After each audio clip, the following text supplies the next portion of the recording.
Welcome back to Real American Cougar. Today we're going to talk about FODA. It's a syndrome. Fear of dating again. It's an actual syndrome. Before we get into that, I would just like to say thank you to the viewers and the subscribers that are keeping us going on the YouTube channel, Real American Cougar. It's been really great to be able to put these videos out for you and know that you're out there watching and getting a lot of good comments from people in person, messages on the Facebook page. So I do appreciate that. I do appreciate the new Cougar YouTube channels that are coming out. I noticed some new YouTube Cougar channels. The one channel that I did notice is a young lady. She looks to be in about in her 30s. I don't even know if she's actually old enough to be a cougar, but I can tell you that I am the original Real American Cougar. I've lived it, I own it, and here I am. No one can take that away from me. So imitation is the finest form of flattery, and I thank you very much. We're going to talk about fear of dating again. There's a lot of reasons why people have fear of dating again. It's especially a syndrome that is more coming into view now because of the pandemic. People are afraid of going out. They're afraid of being too close to people. The pandemic has actually caused a fear of being in crowded places, which is called agoraphobia. There's a lot more of that now since the pandemic. Being 6 feet apart, maintaining 6 feet apart, is also not a very intimate way to date. It's kind of hard to date if you have to remain 6 feet apart. This has helped. This pandemic has helped people not want to leave their homes. For a while, we couldn't really leave our homes too much. And it's made people not want to leave their homes and not go out, and they have fear. And that's one thing that is happening with the fear of dating again, the FODA syndrome. Sometimes it's because you've been single for a long time, long time. You've lived your life, did what you wanted, and you haven't really dated since high school. And you decide, well, maybe it's time for me to meet somebody and settle down. And where do you start? Everybody else, all your friends are married. Their parents, their grandparents. Where do you start? Sometimes a spouse passes away. And it takes maybe forever to get over that. But maybe, you've been single for a while and you really don't want to be alone and you're tired of being alone and you want to get back out there. And sometimes there's a little bit of guilt that goes along with that because you don't know if you are actually betraying your person that you loved for so many years or what their friends are going to think and things like that. So that's one reason why people have a fear of dating again. My reason was a bad breakup, broken heart. A lot of people do not want to date again because they've had a severely broken-hearted episode that has just crushed them. They have tried, they have been in relationships. They may have one in particular breakup that just crush them. And that's one of the biggest reasons that people have a fear of dating again, is that they have a broken heart. They don't want to feel that again. It's not a good feeling. But there are things you can do to get over this FODA syndrome. And I'll tell you what I did, and I will give you a little of insights about how it worked and what you want to do to get yourself motivated to get back out there again. And, when you're on your own and remember that now you're on your own and you are in control. You're in control of every situation. You can socialize on your terms. You can make your own boundaries.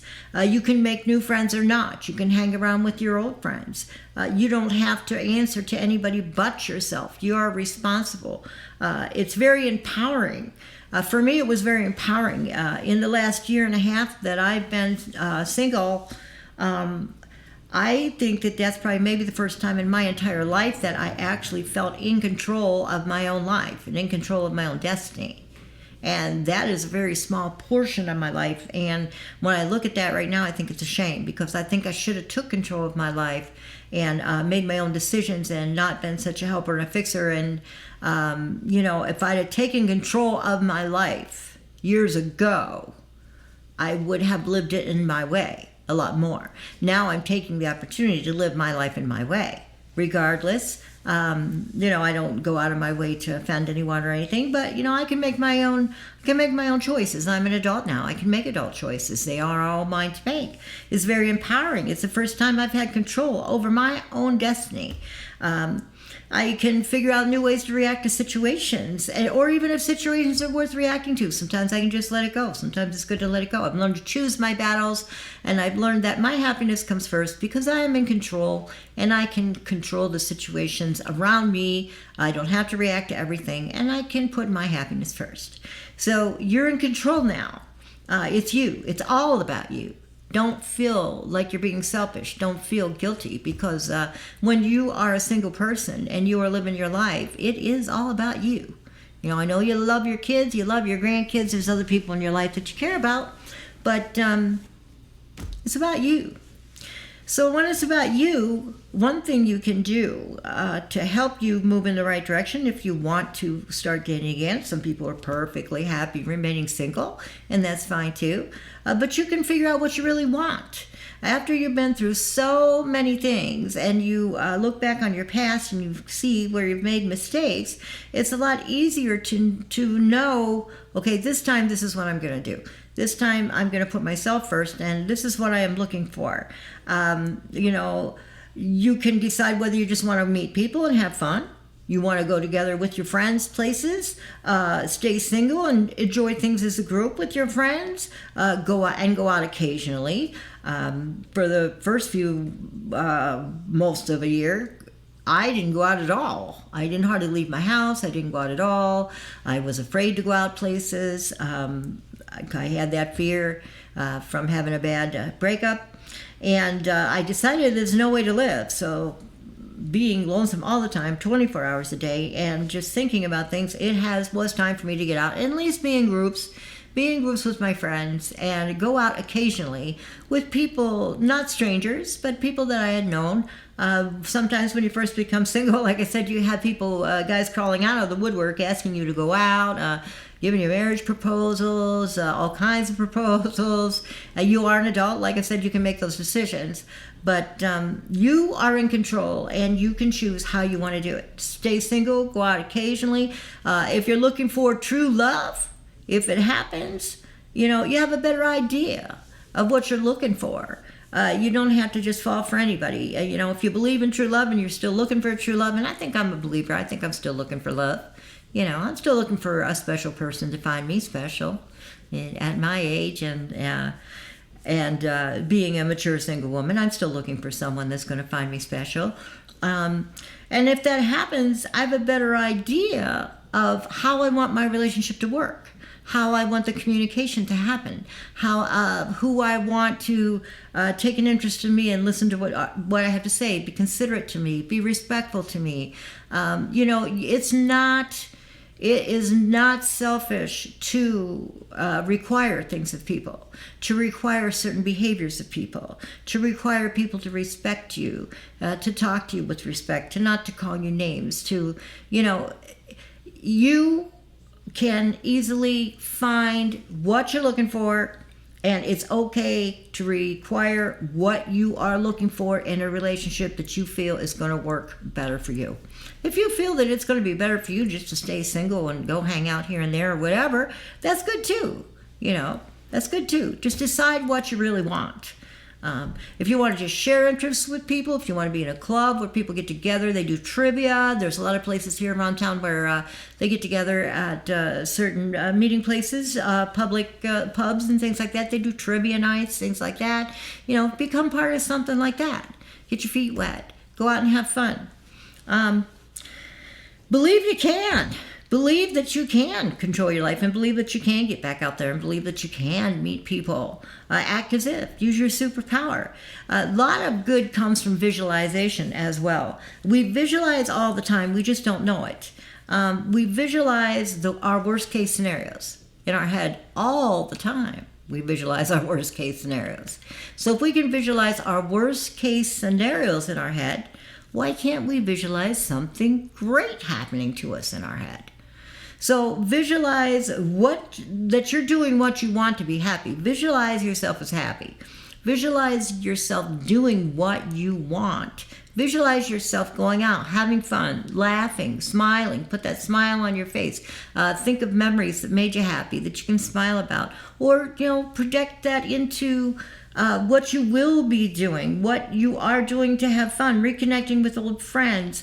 You can even visualize what your future partner is going to look like. If you like men with long hair or tall men, or if you like them heavier or thinner or whatever, visualize that person that you may run into someday.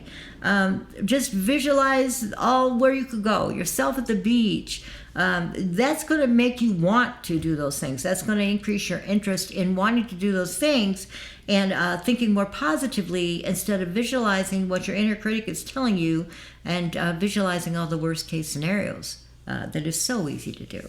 So try to visualize yourself being and doing what you want to do.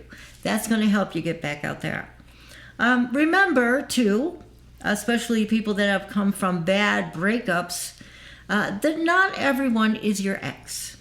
Not every guy is your ex. Not every guy is going to act like your ex. Not every guy is going to treat you like your ex. Not every guy is going to have the same bad habits that your ex had or you feel that he had.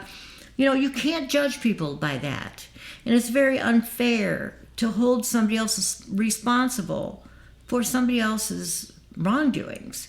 Don't be judgmental. Be more open to people. I'm not saying run out and get to know every stranger and just hug and hello, how you doing, every stranger you meet.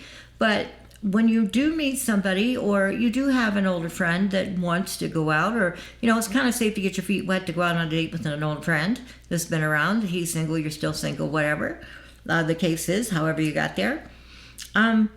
But you cannot hold that person responsible for what you went through with your ex. For one thing, nobody's going to heal you. You're going to have to heal yourself. Other people aren't built in to take your problems on and make you feel loved by doing everything to make you feel better. That's your job. It's your job to make yourself feel better. It's your job to heal yourself. So if you just go out with an open mind, if you just go out with the idea of, hey, this is what I'm going to do. I'm going to go out and have fun. I'm going to get back out there in the world again. I'm going to start living my life. I'm going to start controlling my destiny. Be non-judgmental.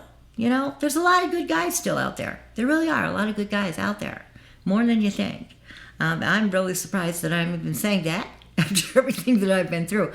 But I have found that it is true. You cannot judge the guys around you, the men around you, by your ex. So please don't do that.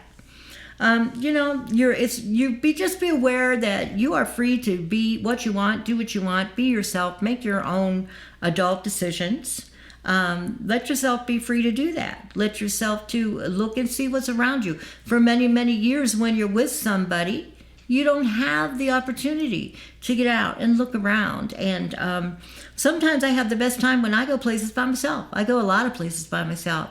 I went to a show just this summer. We had Rib Fest in our area, and I went to see a couple bands there. I just made the tail end of one, and then I stopped to see the second one, the last one. I had a good time. I went by myself, ran into two ladies that I hadn't seen in 30, 40 years, sat and talked to them. We were just glad to see each other. It was a good time. If I'd have sat home, felt miserable, and couldn't see myself as going out anywhere alone, then I'd have missed the wonderful time that I had.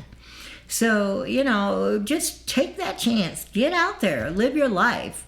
I know that it's hard when you have fear, but feel your fear and just go do it anyway. And you'll be glad you did. You'll be glad. Try it. I tried it. This is what has worked for me. I'm still going out there. I'm still going out on my own, and I'm still having fun. And do date now and then.